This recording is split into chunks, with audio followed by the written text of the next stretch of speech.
Hey guys, Mike here. So nice red day in the market, but don't worry, the futures are pumping up like crazy after Amazon and Apple just reported. We will talk about those. We're going to go in Meta in detail. We're going to look at Tesla's chart. We're going to go into Oracle in detail and something to watch out for with that one for sure. And also talk about breadth, right? Breadth absolutely sucks in this market right now.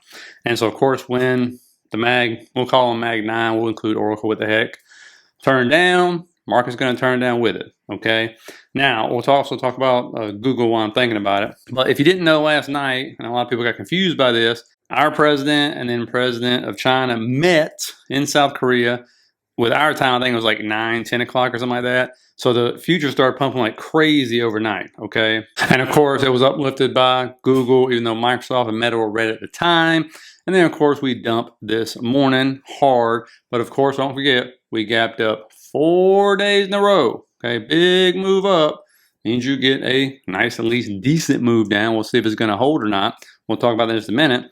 But again, you're looking at stuff like this. S&P 500 sees longest streak above 50 moving average since 2011. It's only happened 2 other times besides now. 2011, and I believe this is 2007 right here. So we are in rare company. So if you feel like the market is stretched and frothy and all that fun stuff, you would be correct. But that really is because it's so concentrated. And when we don't think it can get any more concentrated, it does, okay? But again, when these turn or when these go up, the market's going up or down. And you can see clearly most of these are red. Meta's a mess right there. Oracle's a mess. Tesla's down 4%. Amazon's down 3% before earnings. App goes down. And so you only have 2 that are even green, okay? So, and especially in NVIDIA with the market cap it has now, super weighted, okay? And so that's a major problem when those aren't going up, and they can bring the market down very quickly. But again, you can look at these morning news briefs. This was this morning, and look at breadth.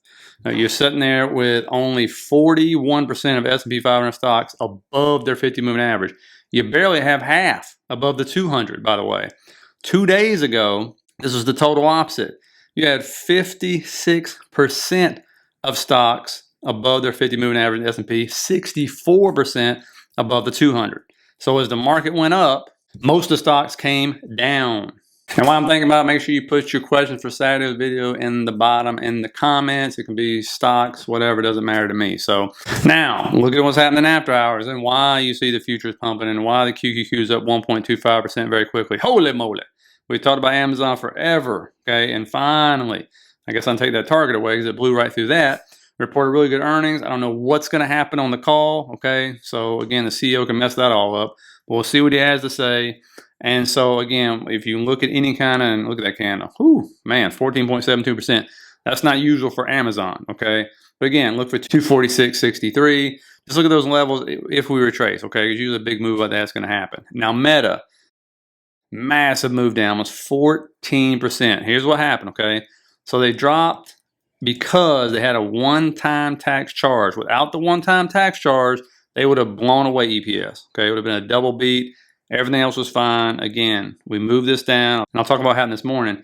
But again, why this happened? Because of the big, beautiful bill. Okay, no big deal. According to Meta, the tax charge was caused by the new law's implementation, which required the company to recognize a valuation allowance against the U.S. federal deferred tax asset, which is a good thing. Let them pay some more taxes. That would be nice. Now, what else happened? As soon as pre-market opened up, they released this information, which is kind of old news, but Meta's going to be raising like $25 billion in bond issuance. What helped it find the bottom today was this right here. It had the highest ever U.S. corporate bond interest coming into it, $125 billion in demand. Again, it's trying to raise this capital to go into data centers and machine learning capabilities. Now, as I told members, when we came down, when these things sell down, you have to know where your 200 is at. You have to know where all the confluence. Remember, confluence is king. What do we have here? We have an anchored VWAP. We have the 200 moving average. Where's the anchored VWAP from? It's from the April 7th low. Okay, why do I know that's going to come into play? One, because anchor VWAPs like this on these main events are usually what? Support, resistance. You see it right here. This is coming up.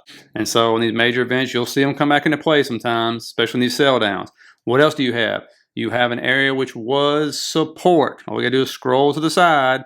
There is support, support, support, support. Okay? What is that going to be when you come back up? Resistance, resistance, resistance. So I was like, when you come up, you got to get through this. Okay? What happened? Perfect rejection right there. Pow! You can see it. Boom. Get off me. What I tell you guys about 200? I'm strong. Now, I'll tell you a little trick that happened this morning in pre-market. It was coming down to the 200, but it was holding that support and that 200 moving average. So what did they do? That's when they released that news about the bond issuance. That's how you get a mega cap to push and flush through that kind of area. Okay, so a little trick right there, but that's what they did because remember, the market's run by algos. It sees that, boom, it's going to trigger selling. Okay, and that's exactly what happened. Then you trigger the bottom, or maybe be the bottom, but it was bottom for the day, by going, look at all this bond issue. The demand is unbelievable. Oh my God, right? And so again, what do algos? Algos react positively to that. Buy and start stepping in. So what are we looking for here? Got our rejection, held the 0.5 fib so far. So you're in a discount. Is this going to be the higher low right here? That is the question. Will it hold? Again, you have to get back through this area. If it does get back through that area, because it's such a powerful area, watch for 690, 250 to 694 to be the next resistance level. Why do I say that?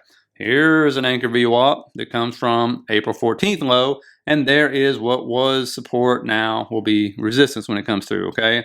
But if it can get through that 200 and make that support, flip it as support, oh boy, watch out. Now, Oracle, this one right here is an interesting spot. It broke down through this, what was resistance at once, trying to turn to support. It did not. That was the previous all-time high, so it's in at this gap again. I should say not in the gap, but feeling more of this gap right there, as you can see. And so the question is it going to be able to flip back up, because it's at its 100 moving average now. I'll bring that up in just a minute. Or are we coming down to the 0.79 fib, which lines up almost perfectly with that gap fill? Again, this stock is sold down majorly. But the big thing is, I don't think we're going to make it there. Maybe not, because on the lower time frames, we're starting to get oversold, okay? And usually what happens, you might get a smaller bounce. I don't know if it's going to be a big bounce, small bounce, whatever. But you see all the 4 hours starting to come in there too. So it's like, we might not get that. But that will be a great, great bounce point right there. But if it reclaims that previous all-time high, then we can come back up. It also aligns with the bottom of that channel, which would be super powerful. But anyway, that's what we're looking at on that one. So just pay close attention. The one thing that's got everybody kind of like mixed up with Oracle, when it comes to their debt equity ratios of direct AI stocks, you can add up all of the Mag 7, and then these other stocks like AMD, you can throw in there as well if you want to. And it's larger than any of all those combined, which is just crazy to me. And so people kind of like, ugh, man, that's not good, is it?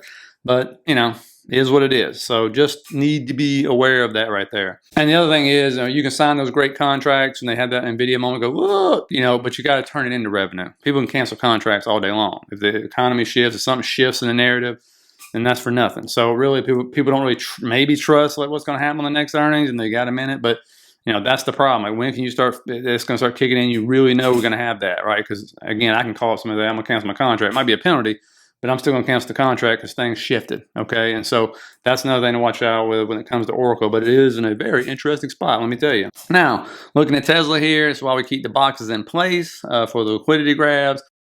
So we mitigated this box right here, so we'll take that off down below.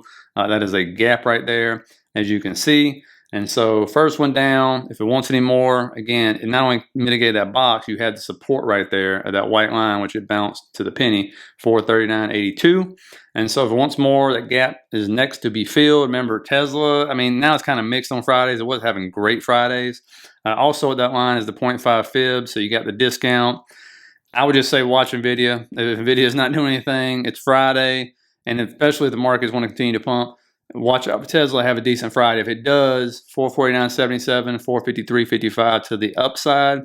To the downside, watch for that gap to fill. Again, since the market just and Tesla kind of does its own thing anyway, it's not oversold really, except when you get down to the 30-minute. So it could, relatively get a bounce there. Don't be surprised. But since it does its own thing, and sometimes it goes against the market, and Fridays sometimes are like just crazy when it comes to Tesla. It is month end, so good luck predicting what the market's going to do tomorrow. But if it does, just watch for those areas up there. You do have a big gap up above now. You got that large FVG that was formed. So, it seeks these things out. So watch out for that one tomorrow.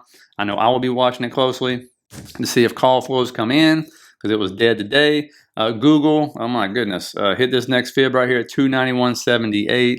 Huge move for it. Killed earnings. Like I said, it's been, to me, the best performing Mag 7 over, I don't know, the last like 2 months easily. And it just keeps going up. I mean, look at that chart. Whoo, boy. And that's, I mean, again, if you look back at Google's history, that's usually not normal.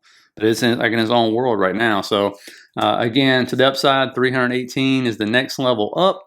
If we decide to retrace back down, which is what's been happening, there is that gap down to 273.62 on Google. And I'm going to extend this trend line because I think it will come into play again. When that breaks, then we'll get to see a nice discount. Okay, remember this is the one that didn't even give us a 50% discount on the last retracement.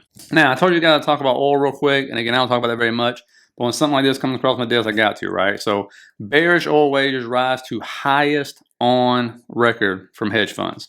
Now, we know usually what happens in our head, we go, wow, when we see that kind of short interest, well, guess what? It has to sell down, right? So we'll just go back here to these areas, right? 2017, kind of know where that was at. What happened? Boom. You know, oil gets a really nice bid up from 44 to around like 75-ish over the next year and a half. Okay, and again, I don't expect that to happen, but I'm just showing you it's not all what it looks to be. You got the next time. Okay, cool. 2020, what happened? We shut down the world. So we're going to count this one? Probably not. I mean, no duh that oil was shorted to death. Okay, but again, shocker, even though the world was still shut down, oil went through the roof. Now, looking over at the next one, around like 2024, probably March, April-ish time frame right here, you can see what happened. We end up getting a bump up, but again, it's in a descending channel. And so what happened? It kept going down. So you got the bump up, but then it just kept selling off. Okay, where are we currently at? You can see it's still selling down. All right, right there. We've got a bump up from the bottom here. But the one thing, as you guys taught me about oil, it usually moves in the weirdest times. Like this is one of those things, again, I don't trade oil. I don't invest in oil, but some of you guys in the comments do. And you've educated me a little bit and stuff. But again, got to get above that trend line. You got the bigger trend line. If it breaks the bigger trend line, yeah, this thing is going to go higher. And that's not what anybody wants to see. Okay, because inflation is already rising. If that happens, woo, not good. But again, it's crazy. Like this is 08, right? With stock markets going down, the economy is a mess at this point in time. All the unemployment's going up, everything. What's oil do? Just freaking rockets. You go to the .com. Oil bottomed way before the market did, right? They both ran up here. Everything starts selling off. Oil bottoms in like 2001. The market sells off for another year and 3 months. And so it started going up. Right, even though we were actually in a freaking recession at that point in time, it went up. You guys told me why. I keep forgetting why. They said oil actually goes up more than anything else, or what causes oil to really spike.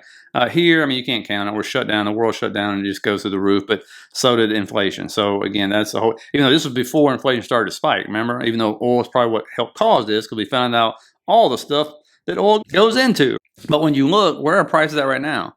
They're back to normal levels. 2019, that was the normal level. That's basically almost where we're at. Actually, we're not even there yet. It's coming down to it.